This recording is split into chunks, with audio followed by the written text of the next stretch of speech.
Hi, and welcome to day 2 of the 5-day out-of-the-box challenge. I'm Dr. Michelle Pedicola. I help smart men and women to recreate their lives after a loss or a divorce or a life transformation. And that's what we're in right now. We're in a life transformation. And that's what I'm here for, is to help you to make the shift into the new reality, to create a new approach. That's the kind of programs I provide, are second chance secrets. So today we're going to focus on commitment, because in order for you to get the most out of this challenge, you need to be committed. My first question is, did you do your video yesterday? That's a sign of commitment. Did you make a video of yourself talking about who you are and what you do and what your intention is for the week? You have to have an intention. You have to have a goal in order to get the results. And you also have to have a baseline to know where you traveled.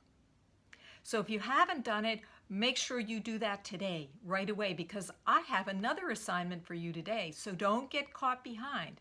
And by the way, I'm only interested in people, in leaders and speakers who are committed to making the change. The universe, the world, the environment is calling for you to change. This pandemic is not an accident. And we need to stand up, we need to step up, we need to adjust to the new environment. In the world of nature, if you do not adjust to the change, you die. And that could be your business if you don't make the shift. So let's talk today about commitment. Commitment is word, okay, I commit. And sometimes that's enough. Committing in front of other people often is very empowering. And if you feel responsible to those people, it might motivate you to take the next step. Action is more powerful. When you take an action, it sets you on that path. I notice any time that I decide I'm going to stop eating chocolate, if I stop for one day, then it becomes easier each day afterwards. Now, commitment to a person in the sense that you really feel responsible to them, that's a very powerful commitment too. For example, when I was making my documentary film series, I interviewed these people, and therefore I felt committed because I had used their time. I felt committed to showing up and finishing those films. Even though I had no idea how I was going to do it, I was committed. Now, another way in which we commit is through the investment of money. This is probably the major way in which we commit, because when we put our dollars out, then we feel committed. But it has to be the right amount of dollars, I got to tell you, because I have worked with clients who the investment was not enough, and they just were not committed. A couple of $100, big whoop. I've certainly committed $100 to going to an event, and then later on I got busy, and I was like, well, I just lost that $100. So that's not enough. But what, for example, would you feel, how would you feel about this challenge if, say, you put $20,000 behind this to get the change that you want? Now we're talking commitment. So I want you to just absorb that a minute.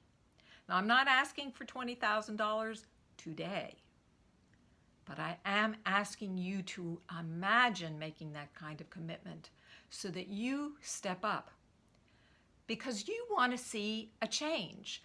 You're only going to see a change if you do the work. So that's my spiel on commitment. Now we're going to talk about the assignment today. It's a whole new assignment. Yesterday, you just made a video, your ordinary old elevator pitch video, and you also put in there what you wanted to accomplish in this week. Today, I'm going to introduce the concept of archetypes. There are 3 that I'm going to talk about and invite you to practice just to get the feel of it. These are archetypes that we fit into to help us feel safe. Now, being a powerful, persuasive speaker is letting go of those archetypes. But in order for you to really appreciate what those archetypes are, I'm inviting you to make a video that takes that archetype and blows it up really big. So the first archetype I'm going to talk about is the pleaser. This is a person who gets likes, gets approval, gets pats on the back by pleasing others. It's about reaching out through that lens and thinking about what those people want and giving it to them. So that could occur in a variety of ways, such as you could raise your voice so that it's sweet and soft and you're just so happy and isn't it nice? Or you could be giving a lot of free information away. Like, the best way I know to relax before I do my video is to take deep, slow, relaxing breaths. Would you like to do that right now? Would it be good for you to take a deep, slow, relaxing breath? That's what I'm talking about as a pleaser. What you want to do in the video is, again, say who you are and what you do. But do it by expanding that pleaser aspect of yourself. How can you do this in a way that is pleasing to the other person? Hi, I'm Dr. Michelle Pedicola. I help people, men and women who are struggling after the loss of a loved one, either through death or divorce, or maybe you've gone through some kind of transition and you're really, really, really upset. I create this really loving container where you can feel safe, and I will be there for you, and I will support you so that you can go through the emotions you need to release so that then you can reclaim your power. And you can step up if you want to. You can step up into your full power, because I find that when people go through a transition like that, very often the universe is calling to you to step to a different level. And I'm here for you to help you to step to that next level. Does it sound good? Would that be helpful to you? To have somebody who's in your ballpark, supporting you, giving you ideas, helping you to move forward so you don't have to do it alone. Does that sound good? That's the people pleaser. So what's your people pleaser? How does she show up? See if you can really make her pleasing. The reality is that when you go through all these archetypes, you may find stuff that actually works for you. That's it for today.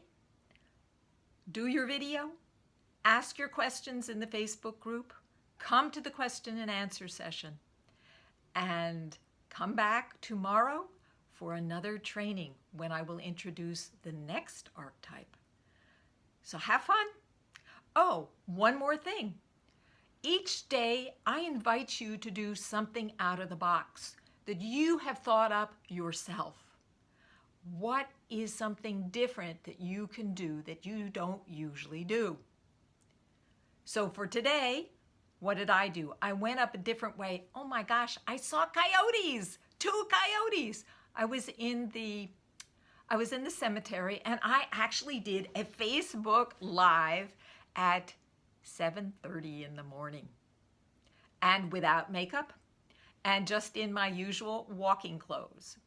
That was my out-of-the-box exercise. So what's yours? Don't forget to get your worksheet, fill in your worksheet, and if you haven't done your first video, make sure you do that, and since you're already into it, go do the second one. I'll see you tomorrow. Well, actually, I expect to see you at the QA session at 1:30 p.m. Pacific time. Bye for now. And don't forget, be brilliant and get out of the box.